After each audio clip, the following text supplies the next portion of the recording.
suis là aujourd'hui parce que le groupe est très engagé d'un point de vue diversité, et je dirais même d'un point de vue inclusion, parce que finalement la diversité c'est une réalité, quoi.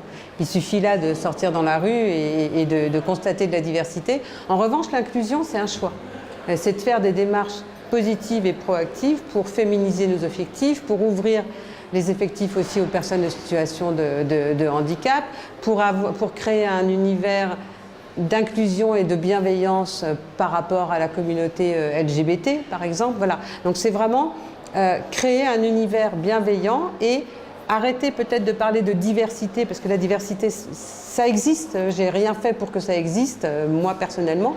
Par contre, l'inclusion, ça c'est mon job, veiller à ce que le climat soit bienveillant et faire un certain nombre, comme j'ai fait aujourd'hui, de prises de parole à l'extérieur, pour que l'ensemble des jeunes, notamment, osent l'automobile.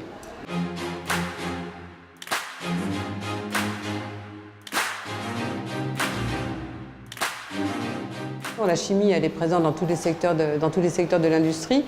Et nous, clairement, là maintenant, on a vraiment organisé nos opérations de recrutement. On a la chance, par exemple, en France et dans d'autres pays aussi, on recrute en ce moment. Ça, c'est un véritable appel d'air quand on dirige une équipe qui travaille à l'inclusion. Donc on se dirige en particulier vers les jeunes filles et les jeunes hommes pour leur dire osez l'automobile, venez vers l'industrie, etc. Parce que c'est vrai que des personnes, que ce soit des jeunes hommes ou des jeunes filles, mais encore peut-être plus des jeunes filles, vont assez facilement penser à la cosmétique, beaucoup moins facilement à l'automobile.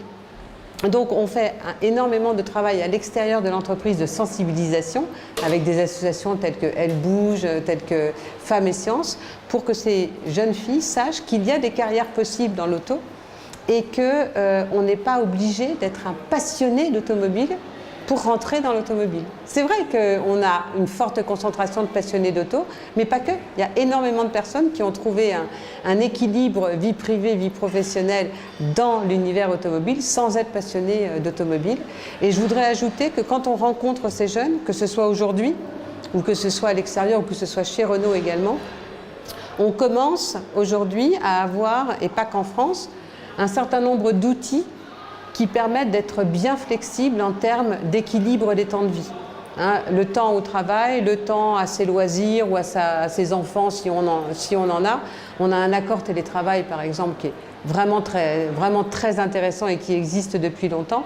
Et on sensibilise énormément à travers des formations ou des workshops à cet indispensable équilibre et à quel point la révolution technologique en ce moment nous permet d'obtenir des résultats, mais incroyables encore il y a 15 jours. Quoi. Vous pouvez être chez vous, personne ne s'en rend compte.